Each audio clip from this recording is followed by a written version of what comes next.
In the town of Udem, there lived a newly married couple called Samuel and Mary Ann, who loved each other very deeply. Before they got married, Mary Ann's mother was against their relationship. She told Mary Ann that Samuel isn't who he claimed to be, but Mary Ann stood her ground and insisted that Samuel was her choice and that she must marry Samuel. After much argument, going back and forth between mother and daughter, Mary Ann's mother swore to disown her if she went ahead with the marriage. But Mary Ann ignored her mother and she went ahead to marry Samuel because she was deeply in love with him. After her marriage with Samuel, her mother was heartbroken. Out of anger, she disowned Mary Ann and she was cut off by her family. A few months after they got married, something terrible happened which rendered the couple's finances useless. There was a very great storm in Udem town. It destroyed many houses and businesses. Samuel's business was among the ones affected. The storm destroyed all his goods. He was left with absolutely nothing. He became poor and very depressed. There was barely any food or money to take care of himself and his wife Mary Ann. He was devastated. One day, he sat and thought about his life. He remembered an old friend of his called Chuma, who had told him about a city very far away where it was easy to make money and become rich. Samuel previously dismissed the thought, but seeing that he was helpless and hopeless, he decided to embark on the journey to the city. He called Mary Ann one evening and told her, "There's nothing left for me anymore in this village. There's no one I can run to for help and we have nothing to eat. I want to embark on a journey to a far city to work and earn money for the both of us. I promise you that I will come back when I am rich and take you back with me. I promise." Mary Ann saw reasons with what her husband suggested, but however, she was not happy that she and her husband was about to part ways in the early years of our marriage. She couldn't sleep that night. She stayed up on her bed, crying and sobbing while she thought about what Samuel had said. There was no one they could meet for assistance since her family had disowned her, so she agreed to Samuel's proposal. The next morning, Samuel sold everything of value he had to a very wealthy chief. He divided the money he had into two. He gave Mary Ann half of it to take care of herself and took the other half with him on his journey to the unknown city. Before he left, he promised Mary Ann that he would always write to her to keep her updated on his progress. Samuel left for the foreign city and arrived there in 5 days' time.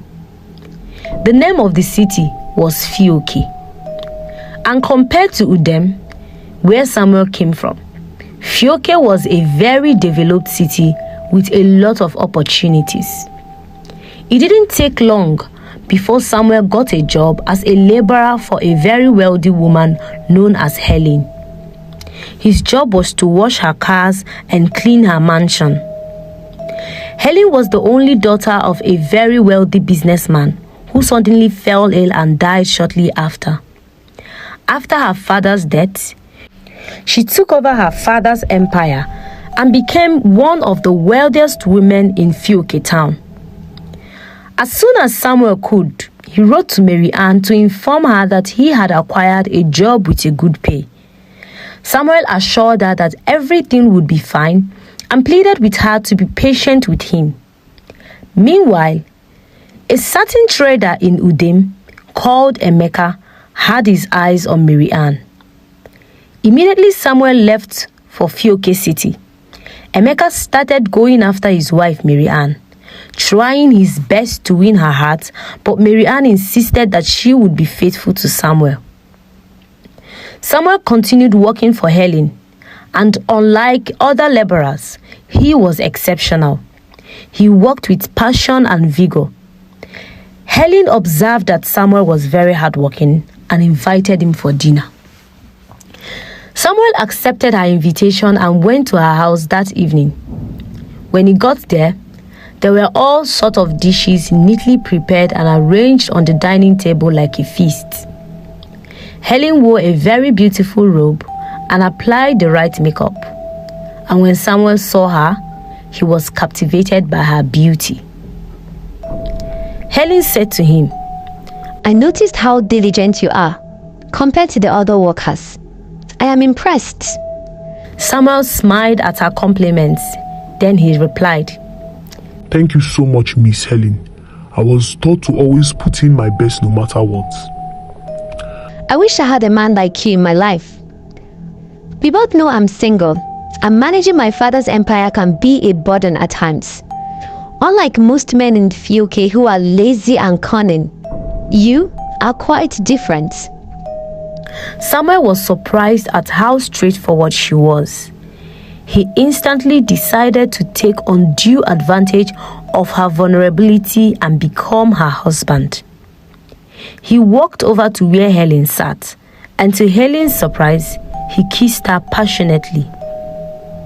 "I've always admired you, Miss Helen, but I felt I was from a lower class, so I don't deserve you. I won't apologize for kissing you because you look so beautiful this evening. I couldn't help but kiss you." Helen was amazed at how bold Samuel was. It was a bold move that could cost him his job, yet he went ahead with it. Helen kissed him back and took him into her room. After that night, Helen decided to marry Samuel since he had all that she needed in a man. However, Samuel hid the fact that he was married from Helen. He pretended to be single and without a spouse. He lied to Helen. Immediately after he got married to Helen, he stopped writing to Mary Ann. Mary Ann became devastated. She would wait each month to see if she would get a letter from her husband, but nothing came. This made Mary Ann so frustrated and sad, and she hardly smiled. She would lock herself up and cry every day. She became depressed. "What if my husband is dead? Who knows what might have happened to my beloved husband?" Mary Ann kept crying. While she cried for her husband, Samuel was in the embrace of another rich woman enjoying himself. He forgot everything about his wife, Mary Ann. After 4 years, Samuel and Helen had 3 beautiful children. Helen also trusted Samuel so much that she gave him complete charge over her father's empire. Meanwhile, back in Samuel's village, Mary Ann was gradually getting old. A lot of men approached her over the years, but she refused their advances because of the love she had for Samuel. But after 4 years, she was becoming impatient. She talked with some of her friends and they advised her to go to Fioke and search for Samuel. Mary Ann decided to go, but she had no money and none of her friends could help her. So she went to see Emeka, the wealthy trader who had been disturbing her for the past 4 years. She pleaded with him to loan her some money for the trip, but Emeka insisted that he must sleep with her before he would assist her. Mary Ann bluntly refused to accept his conditions, but as she wanted to leave, Emeka convinced her to have a drink with him. Mary Ann accepted, but she was unaware that Emeka laced her cup with a sleeping pill. When she had finished taking the drink, she started feeling drowsy and made love to Emeka unknowingly. The next morning, she was so ashamed of herself. She regretted with Emeka, but she decided to collect the money which Emeka promised her since the deed had already been done. The next day, she packed her clothes and went to Fioke City in search of Samuel. She spent almost a week on the road. When she got to Fioke, it didn't take too long for her to locate Samuel because she had his picture, and Samuel was already popular because he was married to the daughter of a rich and popular business mogul. When she located the mansion in which he resided with Helen, she knocked on the door and Samuel answered. He was shocked to see her and quickly took her to one of the guest rooms in the house. What are you doing here? What do you mean by that? It's been almost 5 years. Haven't I been patient enough? But I promised you that I would return as soon as I have enough money for the both of us. Mary Ann looked at Samuel in surprise. She had tales of how wealthy he was after getting married to a billionaire's daughter, so she was surprised that Samuel could say he hasn't saved enough money for them. As they were arguing, Helen returned from where she went and started calling out on Samuel. Sweetheart, where are you? Immediately Samuel heard Helen's voice. He dropped on his knees and pleaded with Mary Ann not to expose him. He confessed that he married Helen because of her father's money, and they have 3 children together. Please, just pretend to be a maid. Don't let everything I've worked for over the years go down the drain. Mary Ann looked at Samuel with pity and accepted to do what he asked. So Samuel took Mary Ann to Helen and told Helen that Mary Ann would be their new maid.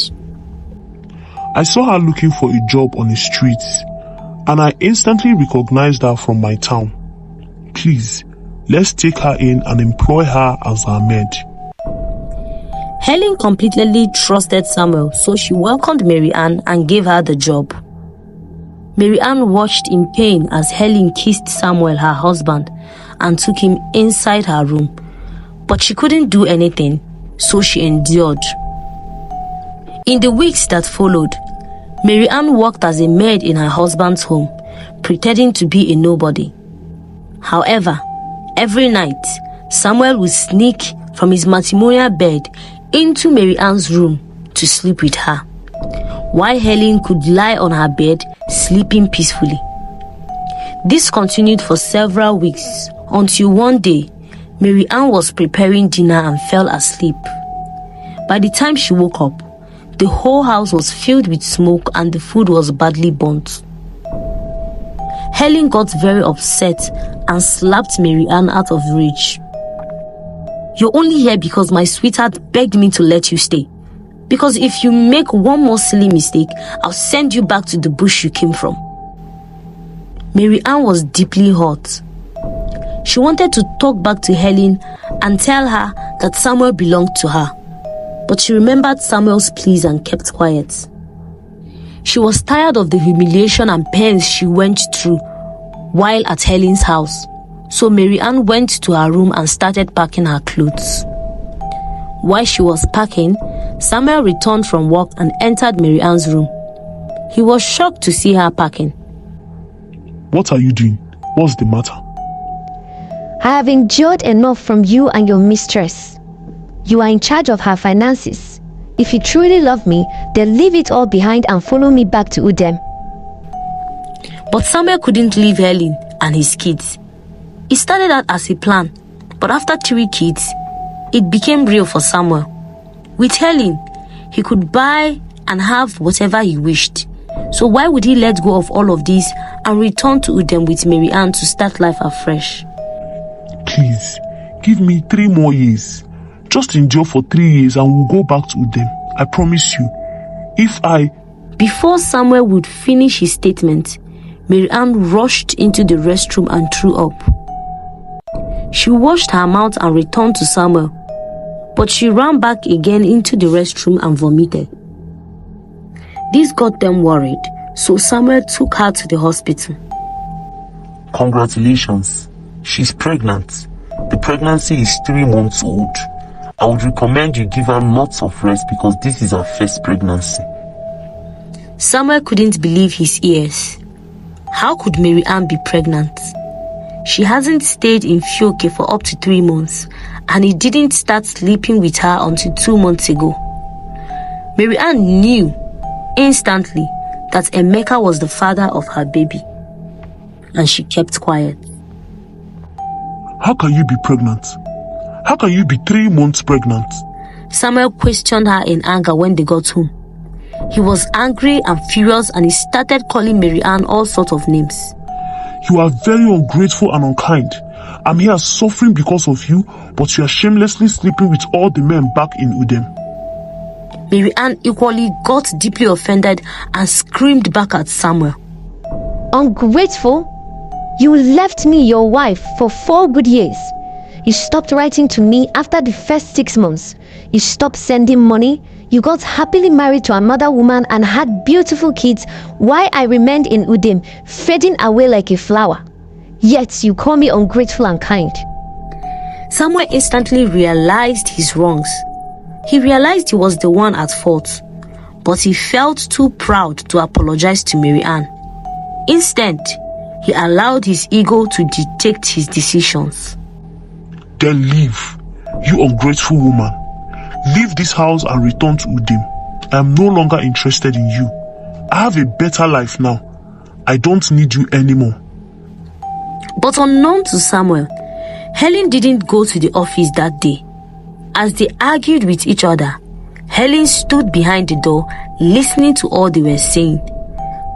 From their words, she discovered that Mary Ann wasn't who Samuel introduced her to be. She discovered that Mary Ann was Samuel's wife, and that every night Samuel would sneak into her room to sleep with Mary Ann under her nose. This got Helen very upset. She felt betrayed and used. Immediately Samuel opened the door, he saw Helen standing in front of the door, and he was shocked. Samuel knew he had been exposed, so he went on his knees and pleaded with Helen to forgive him. Helen pushed him away and went to hug Mary Ann. I am deeply sorry you had to go through all that, and I am deeply sorry for the way I treated you. You don't have to leave. Please stay if you can. I'll treat you better. Mary Ann couldn't believe her ears. She looked at Helen in shock. Helen told Mary Ann that she doesn't have to return to Udem. We were both betrayed by this selfish man. The fault isn't yours. We both loved him to a fault, but now I know better. We women always have to look out for each other. Helen sent Samuel out of her house and collected everything she had given him. All Samuel had was just a box of clothes. He never imagined that Helen would ever find out about his plot, so he didn't plan for a day like this. The people of Fioke heard what Samuel had done, and no one accepted to employ him. Samuel eventually returned to Udem and started life all over again with nothing. He had wasted 5 years of his life without an achievement because he was too greedy, ungrateful, and cunning. Mary Ann eventually returned to Udem village and apologized to her parents for refusing to listen to them when they warned her about Samuel. Her parents forgave her and took her back as their daughter. Her mother revealed that the reason why she was against her relationship with Samuel was because she caught Samuel with another woman on a particular night. But she couldn't tell Mary Ann because Mary Ann was deeply in love with Samuel and wouldn't believe her. Emeka got to know about Mary Ann's pregnancy, and he pleaded with her to forgive him. He proposed to her and they got married. Some years later, Helen got married to a man who genuinely loved her and accepted her kids as his own, while Emeka and Mary Ann lived happily ever after. Samuel, on the other hand, struggled for the remaining days of his life in penury and regrets. The moral lesson of this story teaches us to always ask why whenever people are against a decision we are about to make. When you are deeply in love with someone, if possible, ask someone else who you trust to vet the person and make an honest decision for you, because infatuation can make you blind to every flaw. It is not weakness to accept your faults and apologize to them. It makes you a stronger person. Honesty is a virtue. If Samuel was honest with Ellen right from the start, he may not have gotten the exact thing. But with transparency, he would have made a difference in his life.